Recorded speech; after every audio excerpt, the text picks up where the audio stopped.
नमस्कार दोस्तों, आज हम एक अद्भुत और प्रेरणादायक कहानी के साथ आपके सामने उपस्थित हुए हैं। आज मैं आपको एक ऐसे भगवान की कहानी सुनाने जा रही हूँ जिनकी पूजा हर शुभ कार्य से पहले की जाती है, जिनको हम सब बहुत मानते हैं और जिनका नाम लेते ही हर कार्य सफल हो जाता है। जी हाँ, मैं बात कर रही हूँ गणेश जी की, जिनको विघ्नहर्ता और बुद्धि के देवता मानते हैं।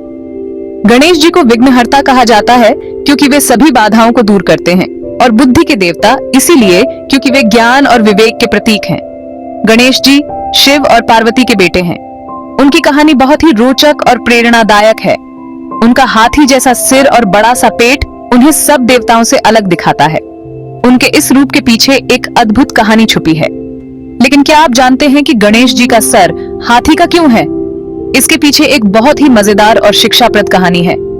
इसके पीछे की कहानी हमें सिखाती है कि कैसे धैर्य, समर्पण और भक्ति से हम किसी भी कठिनाई को पार कर सकते हैं। चलो, मैं आपको ये कहानी सुनाती हूँ। यह कहानी उस समय की है जब देवी पार्वती ने अपने पुत्र गणेश को अपने स्नान गृह के बाहर पहरा देने के लिए खड़ा किया था। देवी पार्वती ने गणेश जी को अपने शरीर के उबटन से बनाया था और उन्हें आदेश दिया था कि वे किसी को भी अंदर न आने दें। उसी समय भगवान शिव वहां आए और अंदर जाने की कोशिश की, लेकिन गणेश जी ने उन्हें रोक दिया। गणेश जी ने अपने कर्तव्य का पालन करते हुए भगवान शिव को अंदर जाने से मना कर दिया। इससे भगवान शिव क्रोधित हो गए और उन्होंने अपने त्रिशूल से गणेश जी का सिर काट दिया।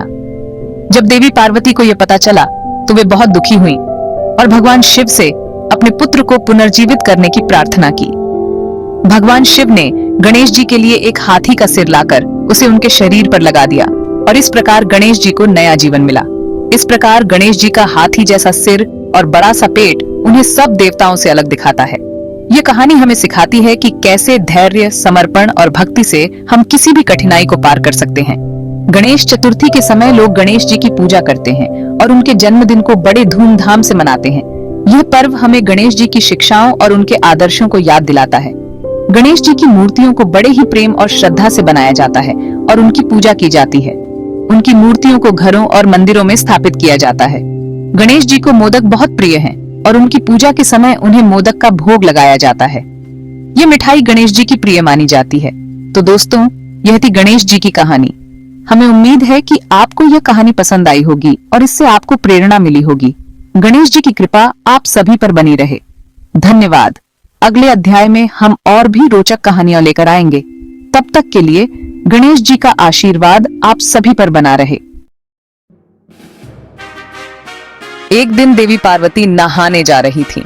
उन्होंने हल्दी और चंदन से एक सुंदर बच्चे की मूर्ति बनाई। उन्होंने उसमें जान डाली और उसे अपने दरवाजे पर पहरा देने को कहा। कोई भी अंदर नहीं आएगा, उन्होंने कहा। बच्चे ने मां की बात मानी और दरवाजे पर खड़ा हो गया। थोड़ी देर बाद भगवान शिव वहां आए। वे अपने ध्यान और तपस्या से लौटे थे और मन में पार्वती से मिलने की उत्सुकता थी। वे पार्वती से मिलने के लिए बेताब थे। उनके मन में कई सवाल थे और वे अपनी पत्नी से मिलकर उन सवालों के जवाब पाना चाहते थे। लेकिन दरवाजे पर खड़े बच्चे ने उन्हें रोक दिया। ये बच्चा कोई और नहीं बल्कि गणेश था, जो अपनी मां पार्वती के आदेश का पालन कर रहा था। रुको, तुम अंदर नहीं जा सकते, बच्चे ने कहा। गणेश ने अपनी मां की सुरक्षा का भार अपने कंधों पर लिया था और वह किसी भी कीमत पर अपने कर्तव्य से पीछे नहीं हटना चाहता था। हटो मेरे रास्ते से, शिव ने गुस्से में कहा। शिव का क्रोध उनके चेहरे पर साफ झलक रहा था, क्योंकि वे अपने ही घर में प्रवेश नहीं कर पा रहे थे। नहीं, मैं अपनी मां की आज्ञा मानूंगा। बच्चा अपनी जगह पर डटा रहा। गणेश ने दृढ़ता से कहा, मुझे माफ करें, पर मैं आपको अंदर नहीं जाने दे सकता। उसकी आंखों में अपने कर्तव्य के प्रति अटूट विश्वास था। ये देखकर शिव गुस्सा हो गए। उन्होंने अपना त्रिशूल उठाया और उस बच्चे का सिर काट दिया। जब पार्वती को यह पता चला तो वे बहुत दुखी हुईं। उन्होंने शिव से अपने बेटे को जिंदा करने की प्रार्थना की। शिव को अपनी गलती का एहसास हुआ। उन्होंने महसूस किया कि उनके क्रोध के कारण उन्होंने अपने ही परिवार को दुख पहुंचाया है। यह सोचकर उनका हृदय भारी हो गया और उन्होंने अपने आप को शांत करने का प्रयास किया। उन्होंने पार्वती से माफी मांगी और कहा कि मैं तुम्हारे बेटे को जिंदा कर दूंगा। पार्वती के आंसू देखकर शिव का हृदय पिघल गया और उन्होंने वचन दिया कि वे गणेश को पुनः जीवित करेंगे। पार्वती ने शिव की आंखों में सच्ची पश्चाताप देखी और उन्हें क्षमा कर दिया। उन्होंने अपने गणों को उत्तर दिशा में भेजकर सबसे पहले मिलने वाले जीव का सिर लाने को कहा। शिव ने अपने गणों को आदेश दिया कि वे शीघ्रता से कार्य करें और किसी भी प्रकार की देरी न करें।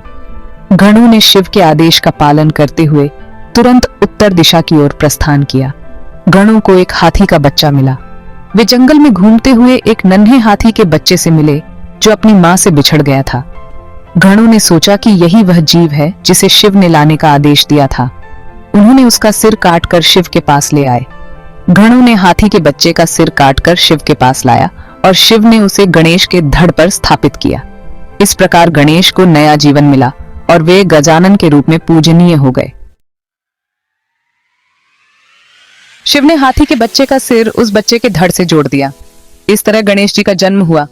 शिव ने गणेश को गणों का मुखिया बनाया और उन्हें विघ्नहर्ता का आशीर्वाद दिया।